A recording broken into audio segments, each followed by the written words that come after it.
বন্ধুরা, এগুলো নিয়ে এসেছি একটু বড় সাইজের রুই। তো এগুলোর মধ্যে প্রথমে নুন আর হলুদ মাখিয়ে নেব। কড়াইয়ের মধ্যে দিয়ে দিচ্ছি তেল। এরপরে একটু নুন দিয়ে দেবো যাতে কড়াইয়ের গায়ে মাছগুলো সেটে না যায়। সাইজে বেশ বড় তো, যেহেতু মাছগুলো খুব বড় সেহেতু কড়াইয়ের চারিদিকে একটুখানি নুন দিয়ে দিতে হবে। আর তেলটাও চারিদিকে কড়াইয়ের মধ্যে লাগিয়ে নিতে হবে, তাহলে মাছগুলো কিন্তু একদম সাঁটবে না। দেখুন কি সুন্দর মাছগুলো উঠে আসছে, একটাও সাঁটেনি।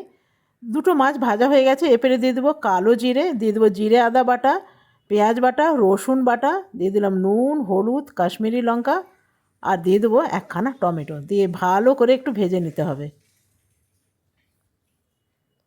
এরপরে দিয়ে দেবো একটু সর্ষে পেস্ট। 2 রকম সর্ষে আছে, তো সর্ষে দিয়ে আমি বেশি ভাজবো না, দিয়ে দেবো জল। সর্ষে দিয়ে বেশি ভাজলে আবার তেতো হয়ে যায়। দিয়ে দেবো ধনে পাতা। মাছগুলো দিয়ে 5 মিনিট ফোটালেই কিন্তু রান্না রেডি।